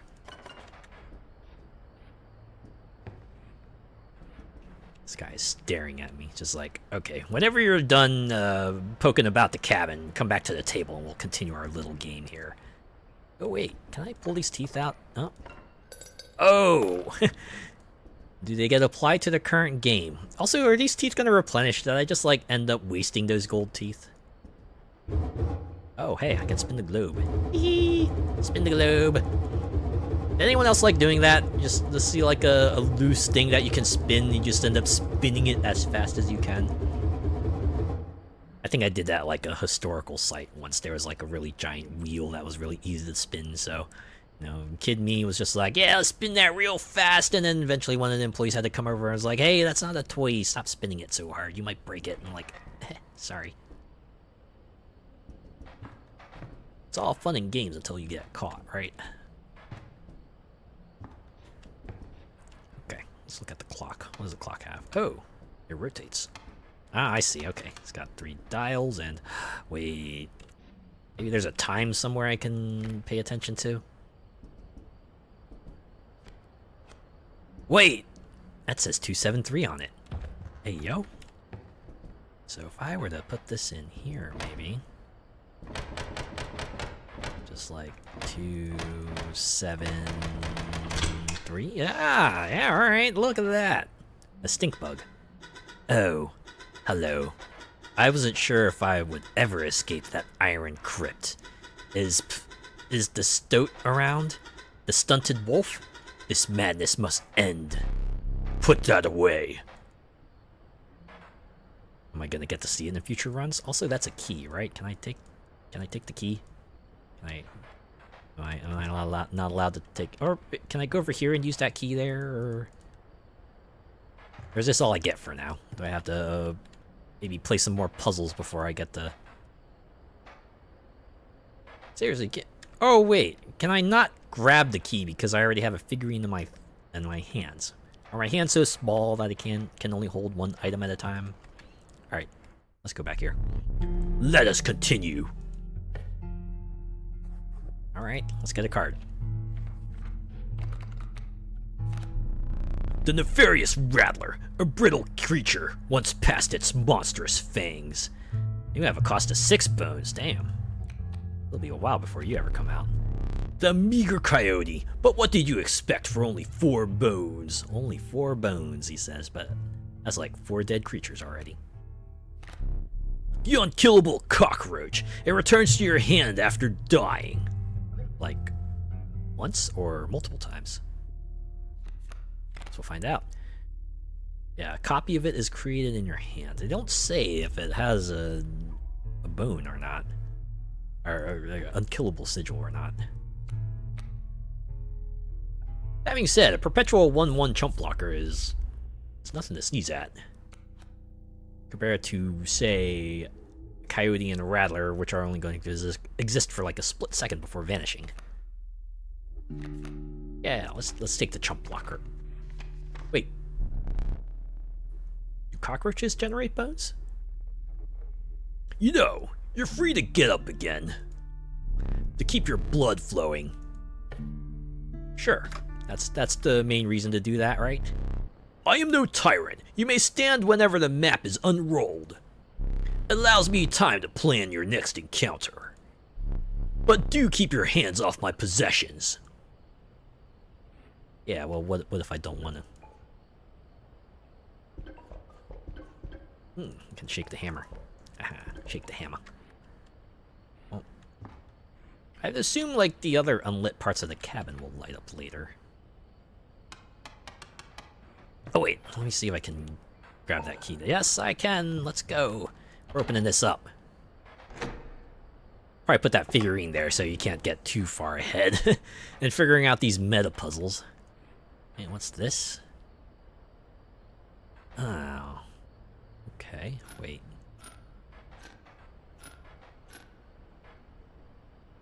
Zero out of 5. What does that mean?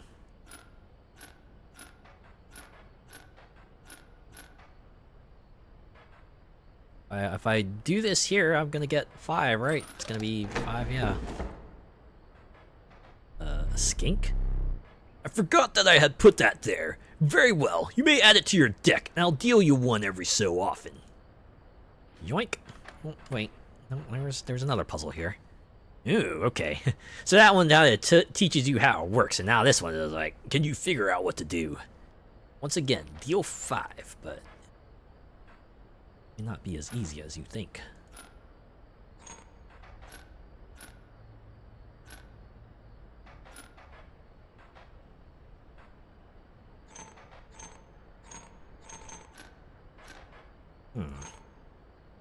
So, do enemies attacking you decrease the counter?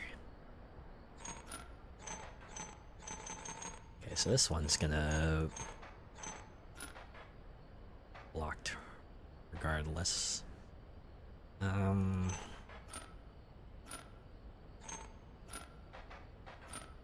you can put this up here to do 3, bring you back. Well, that'll put you at like greater than. Wait, no. This will put me at 5, right? No, 1. Damn. Because it's like.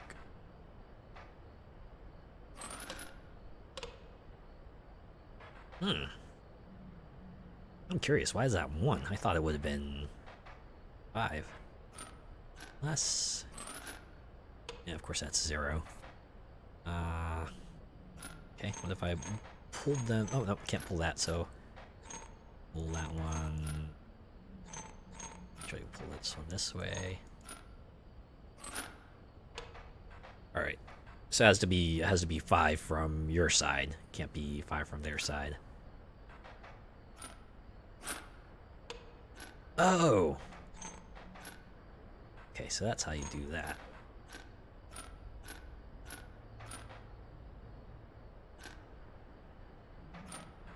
And up here. It's over here. Now this jump block. Nope, that's still 1.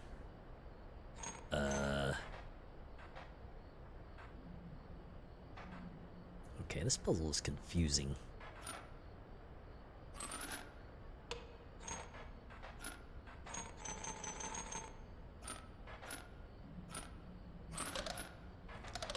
Alright, I'm not sure how that gets us to 4, but has to do something with this sigil, I guess. Right, whatever this sigil is, it's doing something. Since they're interacting with everything in a funky way.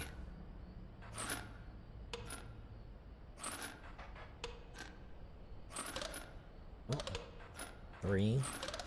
Back up to 4. Wait, what? There we go. Oh, worker ant and the queen. Formidable creatures, those ants. Very well. I will add them to your deck and make them available for future challenges. Oh, God, there's a second level of puzzles? Oh, wow, okay. There's more of these, alright. With more sigils I don't know the meaning of. So I'm guessing this is just be a case of, if you don't know the sigils, just go play some games and maybe you'll figure it out.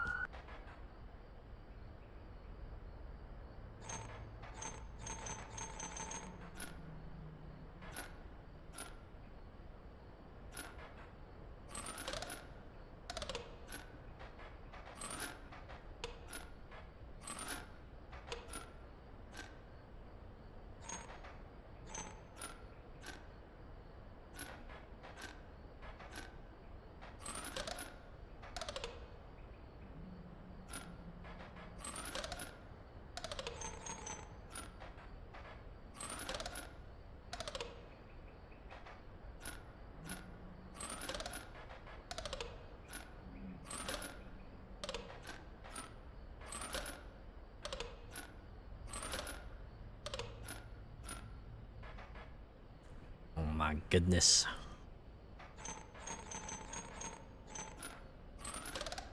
Oh, okay. Hey, I did it! Alright, yeah, that's me, Mr. Employee, just looking like with a deer caught in the headlights, right? Yeah, I totally solved that puzzle. Yup, that was me. I figured it out. Totally legit and everything.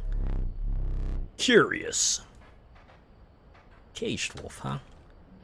Wait, there's another card that brought that up. So what, we have the stoat, the caged wolf, and the stink bug are all very important players in this game, apparently. Ah, yes, mantises. I've seen how they work. So this one, like, is like a puzzle proper, yeah.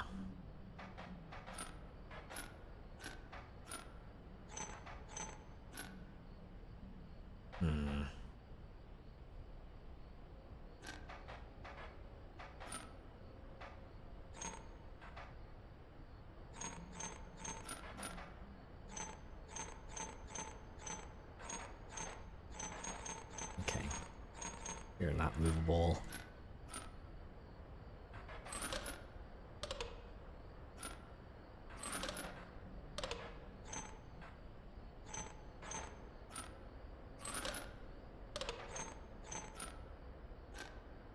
It's like, did this from the side. Okay, bring everyone up. Nope. Okay. Oh, still can't move you. If I did this. Nope.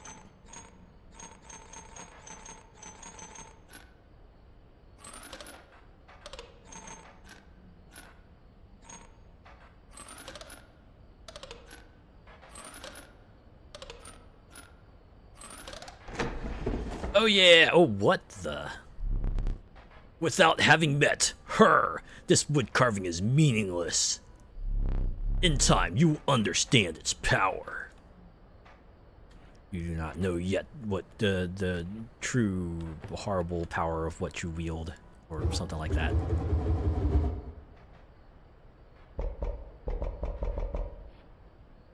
Man, there are a lot more to uncover here, but like might be a bit. I really like to know what I do with this. Like, is it just a case of just stick some extra cards in there? Oh wait. Can I? No, that makes sense. Alright. Why don't you say we get to the end of this path and then maybe that will be good. Alright. I do like a deletion, and can't say no to squirrel on demand. Go with that. Time to battle. We got ourselves a bit of a tricked out deck for the first go around. You again. Indeed. Our friend freed me. Well, I basically told them how to do it. You got a plan? We have. Another friend here. You've got to be... I wouldn't call him a friend, but I suppose we are in deep this time. Great, here's a caged wolf right there. Perfect. So I guess everyone's reunited, huh? Are in deep this time, another friend here. Wow. Guess it's nice to have a bit of a dialogue history like that, huh? Wow, I could play the squirrel in the bottle right now to bring out this caged wolf. Let's see what. Alright, just 6 health. I'm assuming if you break the cage, then it comes out, and it's like really cracked for a wolf. So let's try that. All right, let's put this over here. Oh, and we got bones, so we can throw out the stink bug as well. Actually, what do you do? Real quick. Right, 1 power loss, which should be enough to stave off the sparrow. Perfect. Oh great, I just realized that I put the caged wolf in front of a sparrow. Wow. I'm so smart. I'm so smart. SMRT. I mean SMART. Okay, well we can bring out another one. So we can bring out the stoat. This spot? You sure? Why? What do you plan on? Well, what do you have any plans for like the other slots, Stoat? Well, not much I can do. I'm smacking them down. Right, we're 1 for 1 for now. I see the way this is going. I concede. Oh. You may accept my surrender. Or you may finish this match the slow way. What's that? I accept this now. Is that just like the Laurel surrender? Is that what that is? Sure. Let's see what that does. Okay, cool. I guess it just doesn't give you any overkill bonus. It does let you move on with it. A nascent raven. It is no less conniving in its incubation. Wolf cub and... Oh, hey, look, it's me. Well, I gotta take me, right? Seriously tricked out 6 health for attack me. Oh, we'll get an item. Can either take a meat shield or a delete button. Let's take the delete button. I like delete buttons. Ew, what is that one on the left up there? Okay, maybe we'll see what that is and then we can wrap it up. First, okay, so a coyote and a porcupine. What does this do? Loose tail. When a card bearing the sigil would be struck, a tail is created and its place in a card bearing the sigil moves to the right. Ah, little ninja lock technique. All right. Okay. See how this works. Can put the skink in front of the coyote, and then let it live that way. Yeah. Now strike. Get me the +1. It's hard to call it cowardly. Yeah, you're just doing whatever it takes to survive, right? Oh, and that got me a bone too. Okay, gonna have to take a squirrel. Actually, let's see. What is possum stats again? 1/1. Okay, yeah, we're gonna have you strike the coyote then. And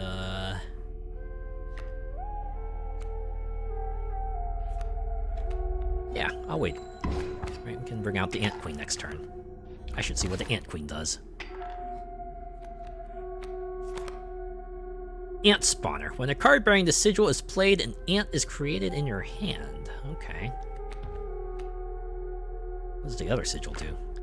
Ants. The value represented with the sigil will be equal to the number of ants that the owner has on their side of the table. Ah, I see. Is that again? Suddenly that other puzzle makes a lot more sense. Okay. So that's the thing I was missing. Well, in any case, I'm just going to summon 2 squirrels and tribute them so I can summon the Ant Queen. Actually, right, your stats are equal to the number of ants on the field. Let's just put you here. Power in numbers, the Ant's creed.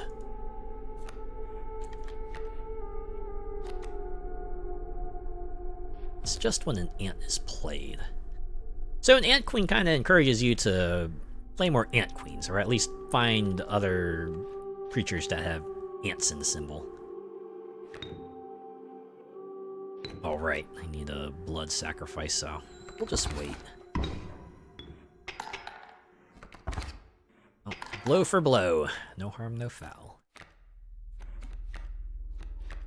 Okay, I can put you there, and then I will sack the squirrel to throw the worker ant over here. The Ant Queen will be able to deal 2 before the... Wait, no, the worker ant will get to live. Getting closer. You're not playing any more creatures to either. What's next? So strange. Why can't I remember his name? I believe I lost some of my memory in the Flash. The Flash. The mysterious unnamed incident. There's always one of those, isn't there, right? It's always the underlying mystery, right? What is the name incident? Oh, good play. Ah, well, thanks.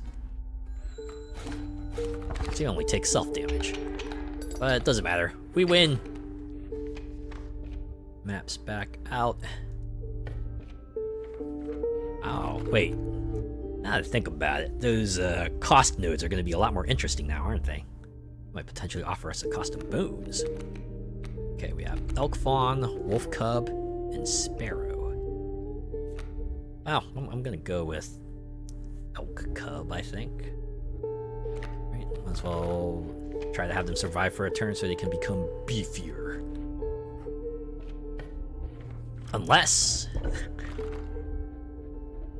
what if... the choice is yours? Should I do it? Should I just sacrifice my awesome body to give someone a pretty sweet move to the left and, move to the right and evolve in one turn ability? Maybe I should give someone the Ant Queen ability. I'm assuming it's like the Ant Queen and the Ant Spawner ability. Just put that on a more affordable body, right? I'll go. Marvelous.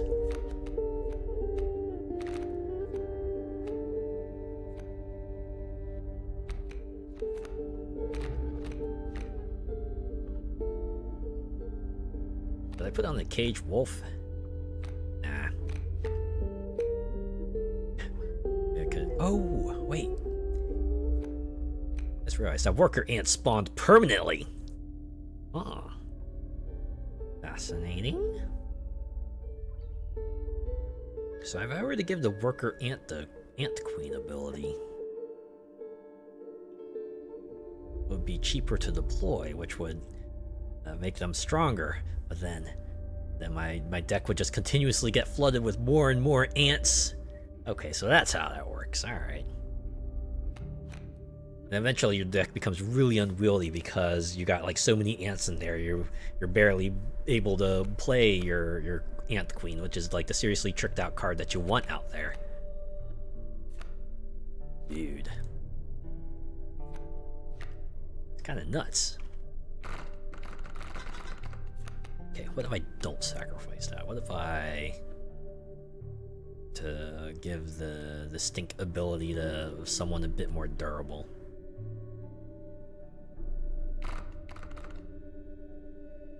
I have to assume... do they get to keep their current sigils, or does that overwrite the sigils they already have? I was thinking, what if I give the stink ability to the Ant Queen? And try to survive a bit longer. Or I could give it to the Elk Fawn. A better chance to survive that way.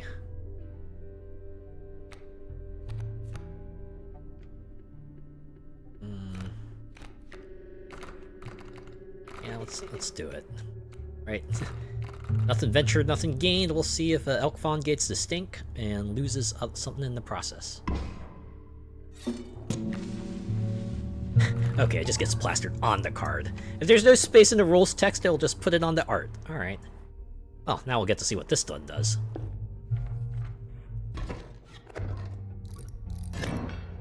Oh, everyone gets the move right ability. Okay, that's probably what that is. Yep. I like how it's red to let you know it's unnatural.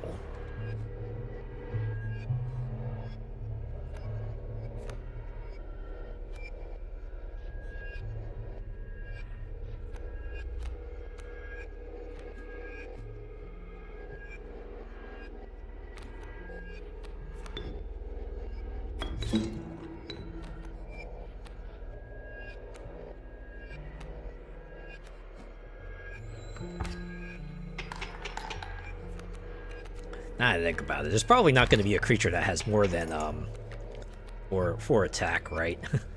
You consider that having 5. Oh wait, no, there it is. 5 attack. That's so. Well, yeah. If you're able to play like a 5 attack creature on turn 1, that would practically be a game winner. But it's not the case here. Okay. Well, I'll be eating 2, but But I'll deal 5 first, so I think that will give me the game, right?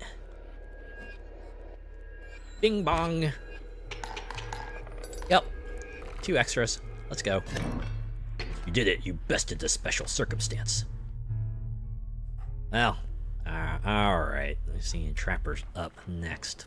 But it is getting late and it has been a long day, so I think I am going to go ahead and call a thing here. Yeah, we're gonna quit out. We're gonna go back to the chat.